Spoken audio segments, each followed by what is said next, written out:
नमस्कार दोस्तों, आप सभी का स्वागत है मेरे इस डिजिटल इमेजिंग टेक्नीशियन कोर्स में। ये एक मल्टीपल वीडियोस की कई सारे पार्ट्स में सीरीज़ होगी। इसमें हम बहुत सारी टेक्निकल चीज़ों पे डिस्कस करेंगे, जैसे light, aperture, transmission loss, camera technology से रिलेटेड बहुत सारी टेक्निकल चीज़ों पे हम इस सेगमेंट में बात करेंगे। जैसे इस पहले सेगमेंट की शुरुआत हम डीआईटी हो डीआईटी एक्चुअली होता क्या है, इसके बारे में बात करेंगे। जैसे डिजिटल इमेजिंग टेक्नीशियन कौन होते हैं?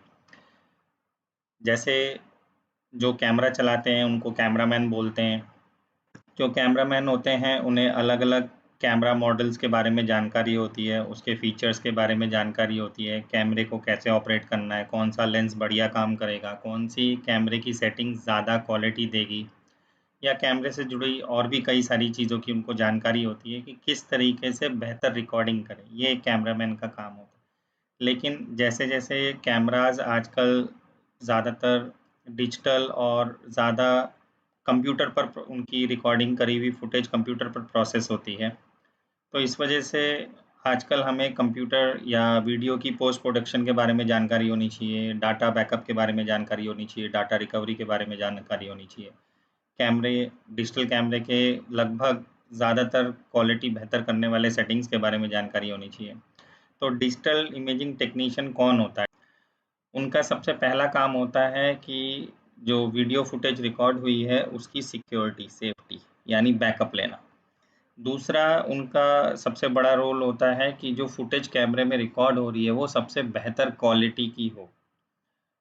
जैसा कि इनके 2 इम्पोर्टेंट रोल होते हैं, पहला बैकअप, सेफ्टी और दूसरा क्वालिटी। तो बैकअप के लिए जो नियम होते हैं, जनरली कंप्यूटर से जुड़े रिय नियम हैं, जैसे 3-2-1। 3-2-1 का मतलब ये है कि कभी आपके पास कोई इम्पोर्टेंट डाटा है, जैसे किसी वीडियो फुटेज रिकॉर्डिंग, तो उसकी 3 कॉपी बनानी चाहिए 2 अलग-अलग हार्ड डिस्क में।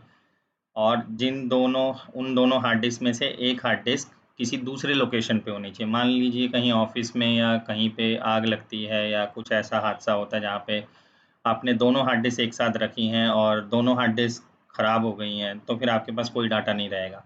मतलब हर फ़ाइल की 3 कॉपी 2 अलग हार्ड डिस्क में होनी चाहिए और एक हार्ड डिस्क उनमें से किसी और लोकेशन पे होनी चाहिए। तो इस तरीके से बहुत हद तक हम सेफ्टी डाटा की कर सकते हैं।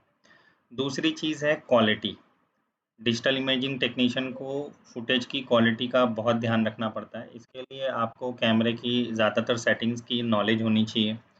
कुछ हद तक लेंस और इसके ट्रांसमिशन लॉस यानी टी-स्टॉप के लेंसेज़ के बारे में जानकारी होनी चाहिए, या लेंस का इंटरनल स्ट्रक्चर क्या होता है, अपर्चर से कैसे बोके में फ़र्क आता है या नंबर ऑफ ब्लेड से बोके में कैसे फ़र्क आता है। लाइट की प्रॉपर्टी यानी डिफ्रैक्शन से किस अपर्चर पे ज़्यादा दिक्कत आएगी। थोड़ी बहुत टेक्निकल चीज़ें लेंस के बारे में पता होनी चाहिए, कैमरे के बारे में तो सब कुछ पता होना चाहिए।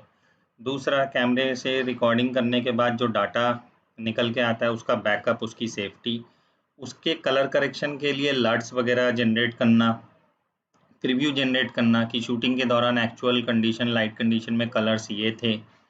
और सिनेमैटोग्राफ़र की डिमांड पर अगर सिनेमैटोग्राफ़र उस वीडियो फुटेज का कोई पर्टिकुलर लुक चाहते हैं स्टोरी के अनुसार, तो उस कलर करेक्शन को अचीव करना, उसके लिए सैंपल लट बनाना, थोड़ा बहुत कलर ग्रेडिंग, एडिटिंग के बारे में पता होना, पोस्ट प्रोडक्शन के प्रोसेस के बारे में पता होना, मतलब एडिटिंग के दौरान, कलर करेक्शन के दौरान भी क्वालिटी को कैसे बचाए रखें, किस तरीके से बचाएँ, तो ये सारी चीज़ें ध्यान रखने वाली होती हैं।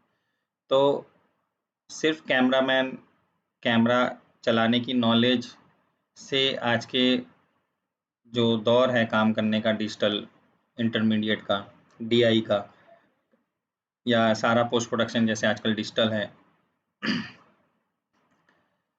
तो इस तरीके से हमें कंप्यूटर के बारे में नॉलेज होनी चाहिए, backup, colour correction, editing, camera, थोड़ी बहुत लेंसेज़। तो ओवरऑल डिजिटल इमेजिंग टेक्नीशियन को ये सारी चीज़ें हैंडल करनी होती हैं। मतलब थोड़ा-सा ये कैमरामैन जैसा ही रोल है, लेकिन कंप्यूटर, पोस्ट प्रोसेसिंग और बैकअप ये और उसमें इंक्लूड हो जाता है। तो ना सिर्फ डाटा को रिकॉर्ड करना या कैमरा चलाना आना चाहिए, बाकायदा उसकी क्वालिटी और सेफ्टी के लिए भी जो चीज़ें प्रोसीजर इन्वॉल्व है उसके बारे में पता होना चाहिए। तो हम इसी चीज़ को लेकर एक सीरीज़ बना रहे हैं जिस पे हम एक-एक करके वीडियो इस वाले प्लेलिस्ट चैनल पर अपलोड करेंगे। तो इस चैनल को सब्सक्राइब करें और बेल आइकन को दबाएँ जो कि आने वाले अपकमिंग वीडियोज़ के बारे में आपको जानकारी देगा। Thank you.